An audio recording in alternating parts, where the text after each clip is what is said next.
오늘 하나님 말씀은 사도행전 8장 26절부터 40절까지의 말씀으로 은혜를 나누고 싶습니다.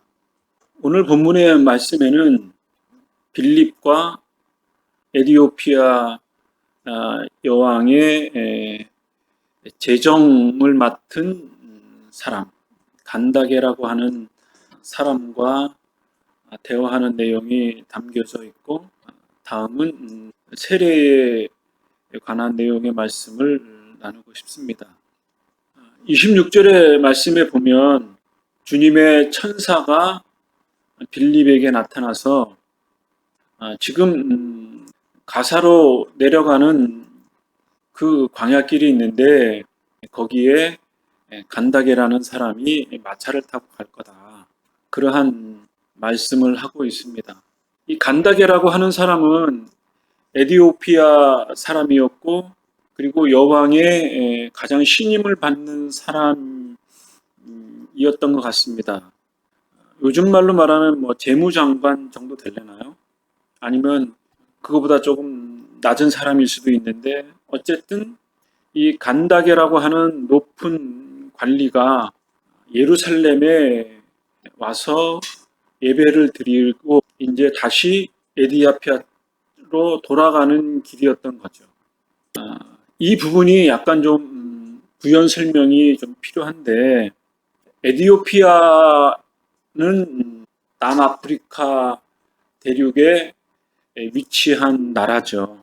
내륙에 위치해 있고, 예루살렘으로 약 거리는 2,000km가 넘는 것 같아요. 지도상으로 보면 한 3, 4,000km 정도 되는 것 같은데, 이렇게 먼 곳에서 어떻게 예배가 중요하긴 하지만 예배를 드리러 왔을까? 더군다나 요즘처럼 비행기가 있는 것도 아니기 때문에 예루살렘까지 왔다 갔다 하면 적지 않은 시간이 걸릴 텐데, 이 중요한 임무를 맡은 사람이 그것을 비워놓고 여행을 한다는 것은 쉬운 일이 아니죠. 그러니까 대단히 마음을 작정을 하고 간 일이라고 이해할 수 있습니다. 이렇게 된 연유가 있습니다. 솔로몬 왕 때였는데, 당시 솔로몬이 명성이 자자해지니까 여러 나라 사람들이 솔로몬의 지혜를 들으려고 예루살렘에 방문을 했습니다. 그런 와중에 에디오피아 여왕인 시바 여왕이 있었습니다. 그런데 이 시바 여왕이 솔로몬과 만나서, 성경에는 자세하게 기록되어 있지 않는데 임신을 한 상태에서 시바 여왕이 에디오피아로 돌아갔습니다. 그리고 에디오피아에 들어가서 메네릭이라고 하는 남자아이를 낳습니다. 아이가 장성을 해서 청년이 되었겠죠. 그래서 시바 여왕이 이러이러해서 이렇게 됐는데 너희 아버지는 솔로몬이니까 예루살렘에 한번 가봐라 그랬답니다. 그래서 이 메네릭이 예루살렘에 가서 자초지정을 얘기하고, 이렇게 이렇게 돼서 내가 당신의 아들입니다. 그랬더니 솔로몬이 대단히 놀랬겠죠. 그래서 그 아이를 굉장히 아꼈답니다. 그랬더니 주위에 있는 신하들이 좀 시기를 했겠죠. 그래서 이 메네릭을 좀 멸시하고 왕따를 시켰습니다. 그 와중에 솔로몬은 당대의 최고의 학자, 율법학자들을 이렇게 통해서 공부를 시키게 됩니다. 그런 와중에 이 메네릭이 내가 여기서는 좀 살기가 어렵겠구나. 저 사람들이 나를 은근히 멸시하고 왕따를 시키니 내가 다시 에디오피아로 돌아가야겠다. 다시 돌아가서 제2의 이스라엘을 한번 만들어 봤으면 좋겠다. 정말 하나님이 다스리는 그러한 나라를 한번 이루고 싶다. 그 원대한 꿈을 갖고 에디오피아 북쪽 지역에 거주를 하게 됩니다. 이런 것들이 연유가 되어서 이때 예루살렘에 있는 언약궤를 에디오피아로 가져갔니 안 가져갔니 말이 많은데, 지금도 관례에 따르면 에디오피아 북쪽 지역에서 언약궤를 모셔오는 그러한 행사를 한다고 하죠. 그리고 실제적으로 이러한 영향 때문에 에디오피아에는 유대인이 존재했었고, 이스라엘이 예루살렘에 다시 건국을 했을 때 에디오피아에 있는 흑인들이 예루살렘에 가서 유대인의 자격을 얻었지요. 그리고 후에는 이제 인종이 너무 다르니까 아마 다시 에디오피아로 돌아왔다는 말도 있는 것 같은데, 어쨌든 이런 연유로 인해서 예루살렘과 에디오피아는 교류를 했던 것 같습니다. 그리고 팔라샤라고 하는 이주자의 의미를 담고 있는데, 이 팔라샤들이 예루살렘과 계속적인 교류를 했던 것으로 여겨집니다. 그러다 보니까 이 에디오피아의 간닥에도 이런 팔라샤의 관습에 따라서 아마 예루살렘을 예배하러 방문했었고, 또 이런저런 관계 때문에 예루살렘을 방문을 했던 것으로 여겨집니다. 이러한 영향하에 본문에 8장이 있는 것인데, 이때 에디오피아 간다게가 예루살렘으로 내려갈 때 천사가 빌립을 강권을 해서 간다게를 만나게 됩니다. 그때 간다게는 마차에서 이사야 선지자의 글을 읽고 있었습니다. 우리가 잘 아는 이사야 53장 7절에서 8절의 부분을 읽었던 것으로 봅니다. 우리가 잘 알고 있는 내용과는 약간 다른데 아마 번역본이었기 때문에 그런 것 같아요. 본문 8장 32절에 보면은 그는 도살장으로 가는 양처럼 끌려갔다. 털을 깎는 사람 앞에 있는 양처럼 잠잠했으며 입을 열지 않았다. 그는 모욕을 당하고 바른 재판을 받지 못했으니 누가 감히 그의 후손에 대해 말할 수 있단 말인가. 이 땅 위에서 그의 삶은 끝났다. 우리가 알고 있는 이사야 53장의 내용과는 전체적으로는 같은 의미를 담고 있지만 문장이 약간씩 다른 상이점을 볼 수 있습니다. 어쨌든 이 말씀을 간다게가 읽고 있었는데 빌립이 마차에 올라서 이게 도대체 무슨 말씀인지 이해를 하십니까? 이렇게 물었다는 거죠. 그랬더니 간다게가 하는 말이, 가르쳐주는 사람이 없으니까 우리가 이것을 어떻게 이해할 수 있겠습니까? 이렇게 답변을 했습니다. 성경을 이해하는 데에는 우선 성경을 읽어야 하겠죠.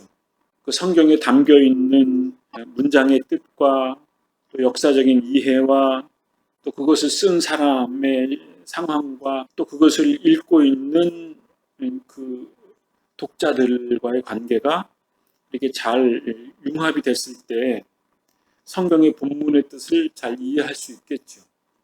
다음으로는 성경을 잘 이해하고 있는 사람의 설명을 들으면 그 성경의 본문의 내용을 조금 더 잘 이해할 수 있겠죠. 그런데 가장 중요한 것은 뭐냐면 성경의 본문의 내용을 문맥에 따라서 읽는 그 사실, 성경의 본문의 팩트대로 이해하고 해석하는 것이 가장 중요하겠죠. 요 근래에 생기는 이단들이라고 할 수 있죠. 이단들 중에 성경을 곡해하는 가장 대표적인 게 뭐냐면 성경은 비유로 되어 있다. 그렇기 때문에 그 성경을 비유를 잘 풀어야 한다.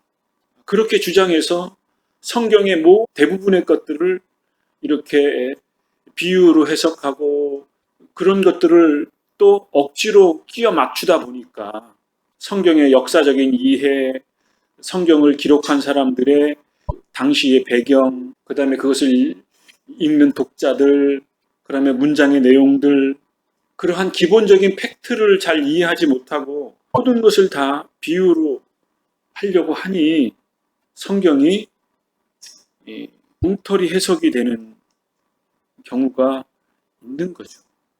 물론 예수님께서 비유가 아니면 말씀하지 않으셨다는 말씀도 있으니까 비유라는 것이 갖는 의미가 있지요.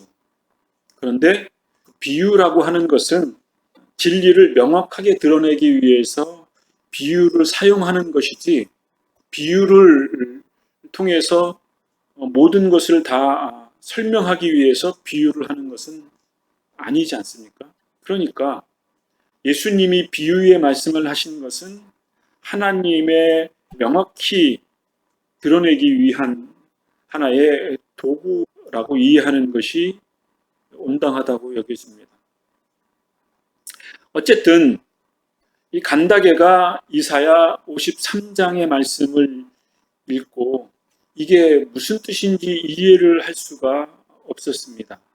그럴 때 빌립이 35절에 이렇게 말씀하고 있습니다.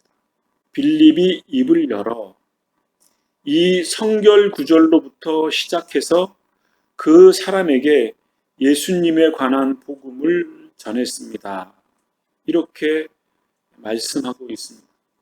우리가 앞장에서 읽었던 스데반의 설교의 내용을 상고해 보면 스데반은 구약성경 전체의 중요 인물들의 내용들을 동원을 해서 예수 그리스도의 복음을 드러냈다고 말씀을 나눈 적이 있습니다. 그런데 이러한 것들이 사도들을 중심으로 해서 아주 융성하게 명확하게 이해됐던 것으로 여겨집니다. 베드로가 그랬고요. 사도들도 그랬고 스데반 집사님도 그랬고 빌립도 성결 구절로부터 시작해서 예수님에 관한 복음을 이 간다게에게 명확히 설명을 했겠죠. 그리고 얼마 전에 있었던 예수님의 십자가 사건, 그것도 얘기를 했겠죠.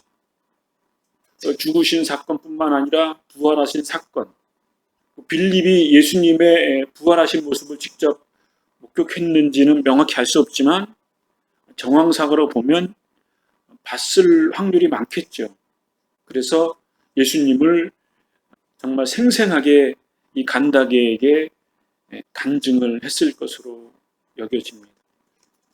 누가복음 24장 44절의 말씀에 보면 이렇게 기록되어져 있습니다. 제자들에게 말씀하셨습니다. 그러면서 내가 전에 너희와 함께 있을 때에 너희에게 한 말이 이것이다. 모세의 법과 예언서와 시편에 나를 관해 쓰여진 모든 것들이 반드시 이루어져야 한다고 말했다. 이렇게 말씀을 하고 있거든요. 그러니까 예수님이 제자들에게 거의 마지막 말씀에 하신 말씀이 뭐냐면 너희들이 나에 대해서 다 보았고 다 들었고 내가 십자가에 못 박혀 죽고 다시 3일 만에 부활하고 너희들과 같이 만난 것을 너희들도 보지 않았냐.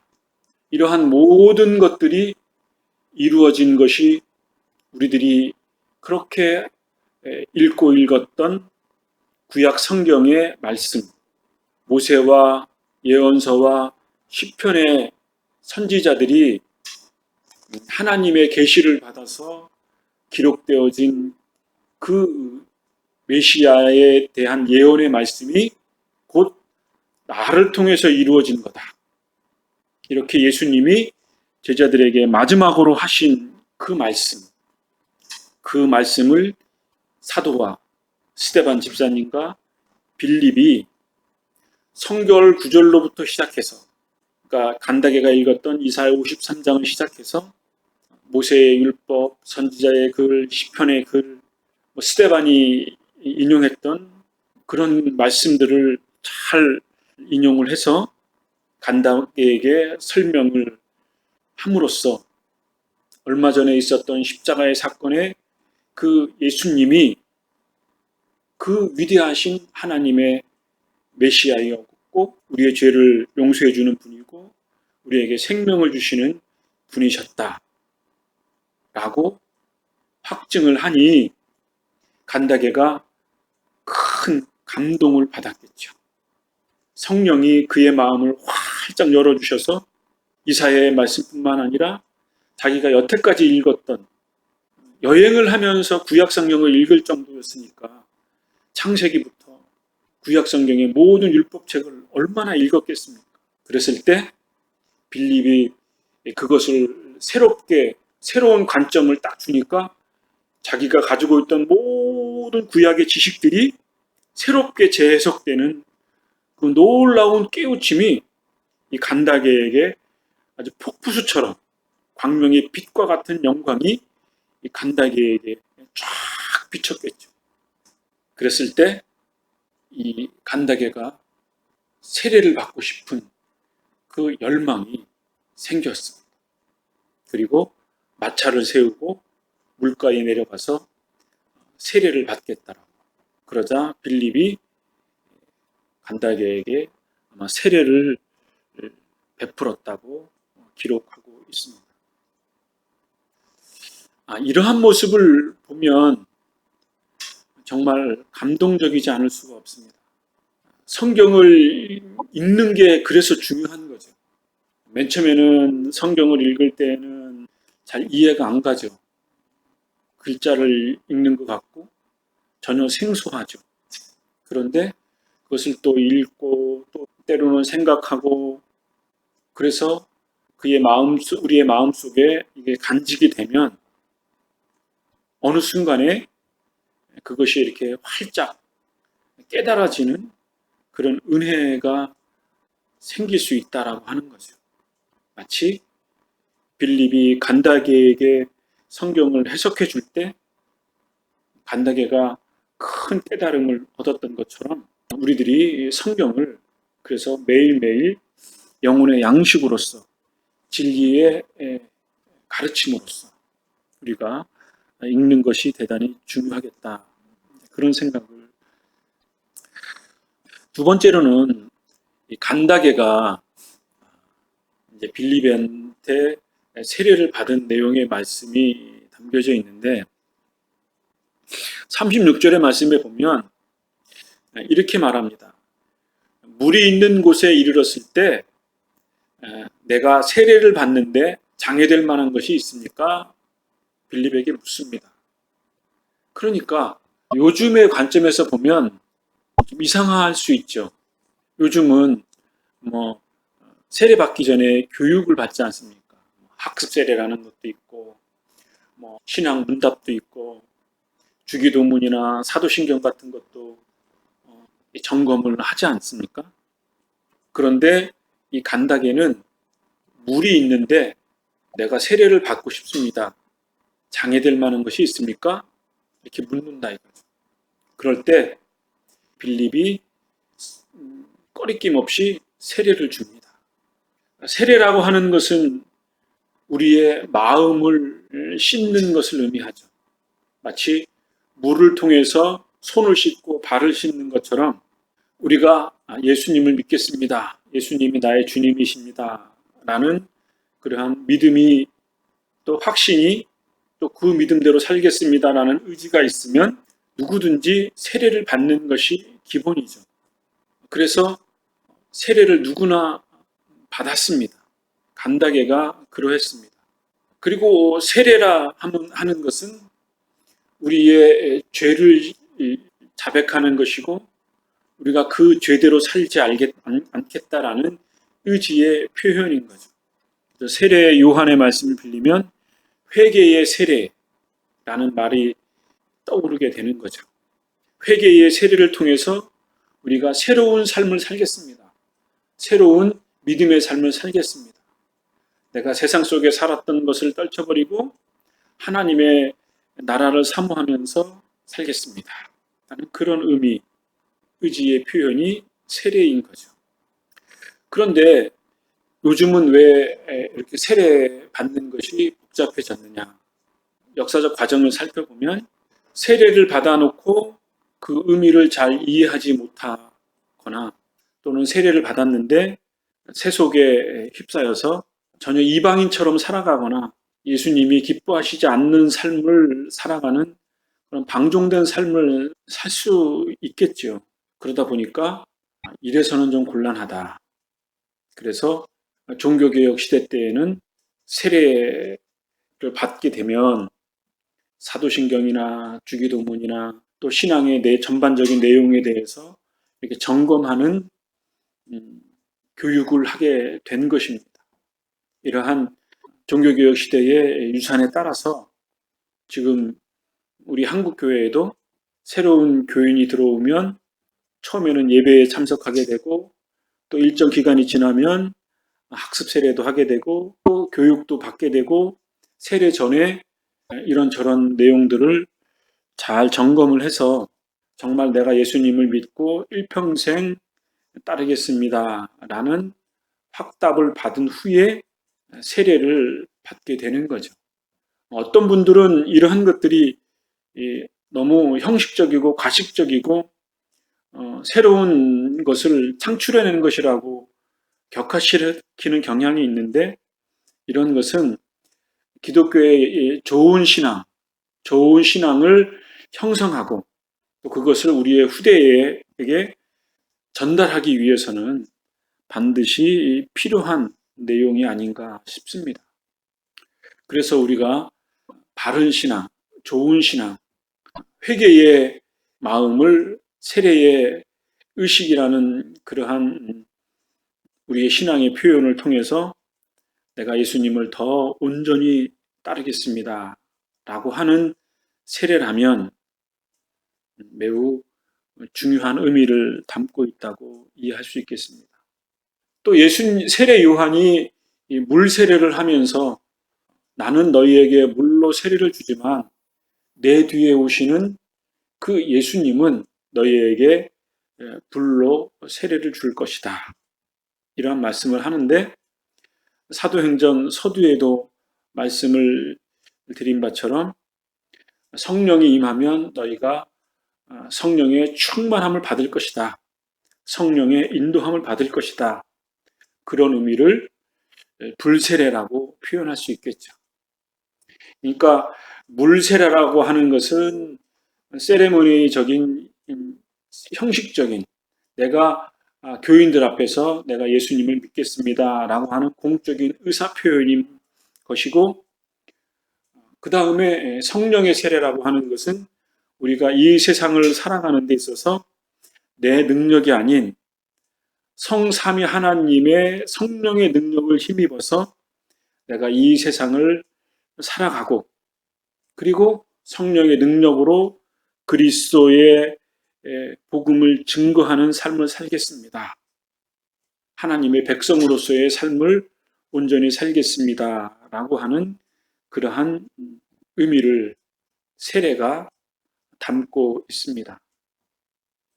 이런 것들을 우리가 깊이 생각하면서 한 주간도 우리의 죄 가운데 거하지 않고 우리의 심령이 새로워지고 우리가 주님을 기쁘시게 하는 능력 있는 삶을 살아가기를 다짐하는 그런 은혜의 삶이 되어졌으면 좋겠습니다.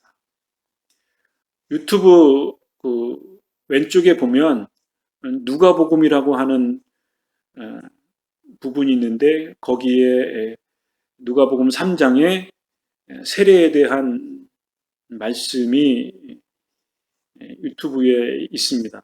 그것을 좀 참고하면 세례에 대한 내용의 말씀을 좀 더 이해할 수 있지 않을까 싶습니다. 기도하겠습니다.